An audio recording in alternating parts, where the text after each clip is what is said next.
I'm saying that if you know anybody that had some goal, some dream, something they wanted to do, and they did it, then I'm saying that you know in your heart that if someone has done it, then you can do it. It's possible. And that if someone can make their dream become a reality, that it's possible that you can make your dream become reality. And so as you begin to look at where you want to go, beginning to embrace that, it's possible.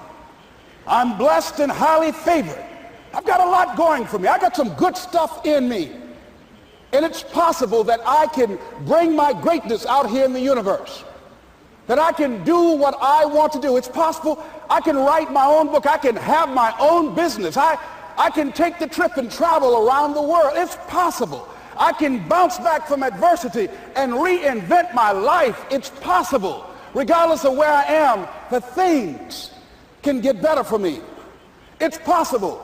I'm thinking about two men right here in Chicago who are fairly successful, similar background, educated. They worked for a corporation for many years, and they were among many people that were laid off. Two guys who were very good friends. One went out looking for a job for several weeks along with the other one, and they faced disappointment and rejection again and again and again. They couldn't find any work, which is the story of many people across this country. One guy stopped. He became discouraged. He stopped going. He stayed home looking at television, became very argumentative and toxic with his wife, drinking beer, getting on the phone, talking to his other negative, unemployed friends. And he just gave up. The other guy kept looking for a job everywhere he could go. Every time he could get an opportunity, kept asking people, networking, checking the newspapers every day. Kept going everywhere he could, trying to find a job. You have too much education. You're overqualified. You won't be here long enough. He kept going. He kept going. He went to a place and said, look here, I tell you what, if you can't hire me, and I know you can use my talents, abilities, and skills, I don't want to sit home and do nothing. Just let me do some volunteer work. You don't have to give me anything, all right? I just want to work. I want to be busy. Guy said, okay, it's on you now, but don't expect me to give you anything. It's okay. This guy came in and worked. He was the first one there. The last one to leave was the best employee there. About 4 weeks later, one of the top managers quit. They were looking for a replacement. Guess who they selected? This other guy. This guy who was volunteering his time. He got the job. What was the difference between the two men? Eyesight and mindsight. Eyesight is judging on what you see, judging according to appearances. But mindsight is how you interpret what you see. One guy said, it's not possible, it's over, I'm finished. I can't do it. I can't make it. He surrendered. I've faced rejection again and again. I'm not going anymore. There are no jobs out there. But this other guy, he felt that in spite of the no's and rejections, in spite of how bad the economy is, in spite of what the newspapers are saying, that it's possible that somebody somewhere will give me a job. He just kept going, thinking it was possible. And guess what, ladies and gentlemen? That's what we have to do with our dreams. Because things happen to you in life that you can never, ever anticipate. And many times when those things happen, you want to give up.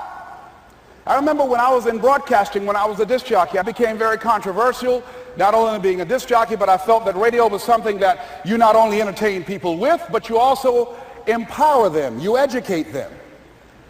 And I got fired. I didn't just leave, they fired me. That was a shock. I said, wait a minute. They took my microphone. I thought that was who I was. No, ladies and gentlemen, it wasn't. I had to do something else.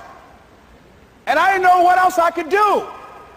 See, here's what I'm looking at. What are the uses for your life right now that you haven't even reached for yet? See, I believe that when you don't have enough encouragement to act on your dreams or ideas, or you're not enlightened enough, that life will act on you. See, life had moved on me and said, Les Brown, you have outgrown this. It's time for you to do something else. Well, I wasn't enlightened enough. I organized some disc jockeys and got my job back. So they had to fire me again. I got fired twice. Here's what I did. I had to think of something else. And so a guy suggested to me, he said, Les, why don't you run for office?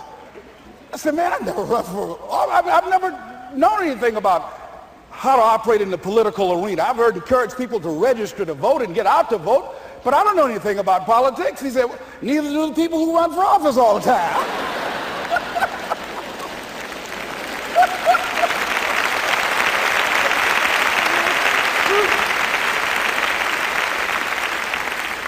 So I ran. Now here's what I'm suggesting. I ran.